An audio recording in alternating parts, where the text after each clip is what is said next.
Welcome to a new BMW. This is the first of the iCars, the i3, what they call a mega city vehicle. A clean sheet, all electric, that if it weren't for the badge on the nose, you probably wouldn't nose a BMW at all. This will either go down as a seminal visionary change in the company's direction, or just a little bit too much for the brand to bear. History will write that story, but in the meantime, we're here to see what it's all about today. All right, now nobody accuses the i3 of being the prettiest BMW, especially from the back. It's kind of sporty from the front, and I'll let you decide what you think about the side. But the structure is interesting. This car is TARDIS-like. It's bigger inside than on the outside. Check it out. You've got a very spacious, conventional front door, but then you've got what they call, nowadays, a coach door, because no one likes the term suicide doors anymore. Notice when you look in there, you've got a flat floor. That's because there's no need for a drive shaft or exhaust pipes to run up and down the car. Now, you know those videos I've done showing you the new thing in seat design? Well, here it is. Look at this guy. This is a thin shell seat design. It's not this big old block that's like 5 or 6 inches thick of padding and leather and frame.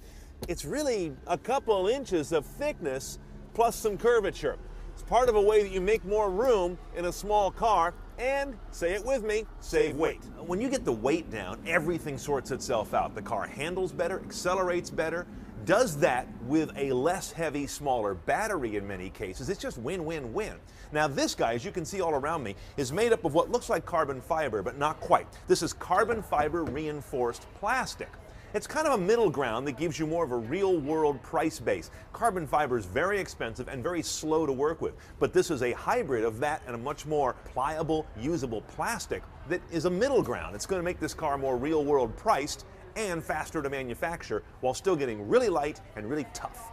Okay, now motive power is an interesting story here. Tale of two cities, if you will. We're seeing right here the inverter and the electric motor that all i3s will have.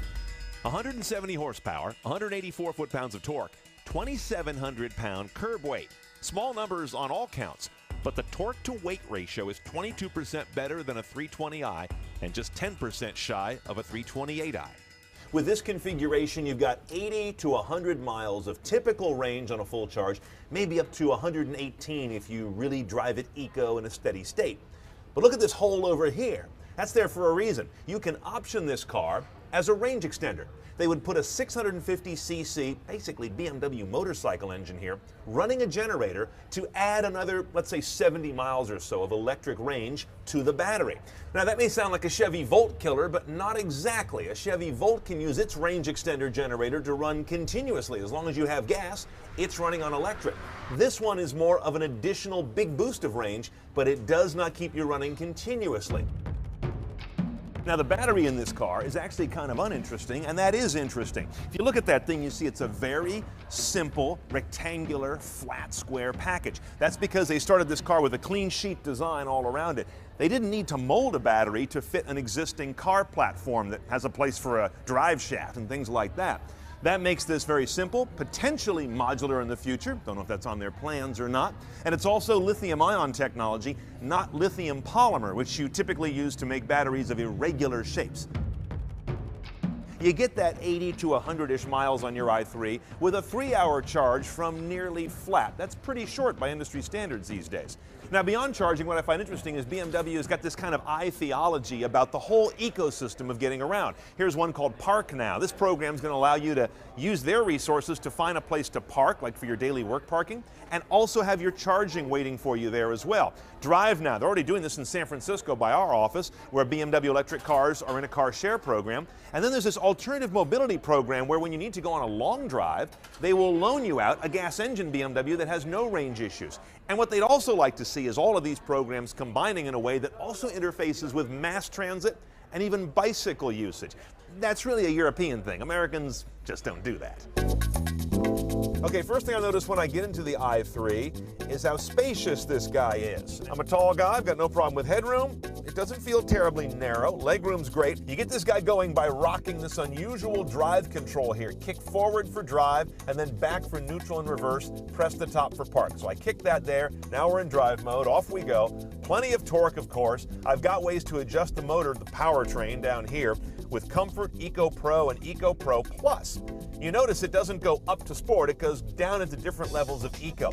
BMW argues that this car doesn't need a sport mode because it's so light, and because electric is so torquey, it's sporty by its nature. Why is that instrument panel just a slit?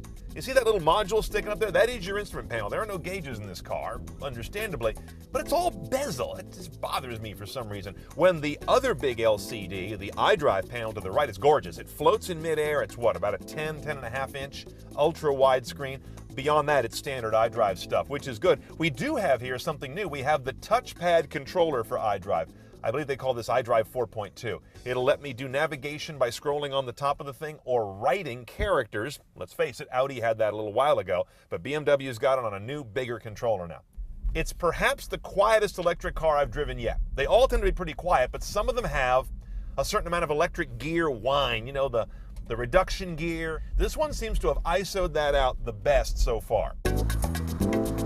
Optional self-driving tech on the i3 will handle steering, braking, and acceleration at up to 25 miles an hour. Braking but not steering at up to about 40, and adaptive cruise control on the freeway. And the self-parking tech in this car will move the ball forward as well, handling not just steering, but also the accelerator and the brake. So, torquey, quiet, pointable. Not radically different from a Leaf or a Focus EV, which I also like. But I'm starting to think that with electric vehicles, we're just dealing with a kind of car that has less distinctive personality in its driving manners. But here's the real shocker. The only one I've discovered in this vehicle is they have deleted coast. As soon as you get off the accelerator, this car goes into heavy regen. It's as if I'm crammed on the brakes, but I'm never touching them. Now the i3 arrives Q2 of 2014. Pricing will be about 42 grand. Before credits and rebates, and then about another 4 grand if you want to get the range extender option to add that roughly 70 miles on top of the 100 or so it does in its all-electric configuration. What's interesting about this car is I would have written it off at arm's length as a compliance car, a play made just to meet federal CAFE and California zero-emission standards so they can keep selling their other cars. But there's too much ambition going on in this guy to just pawn it off that way. This is a big deal for this company. Whether it's a successful big deal remains to be seen.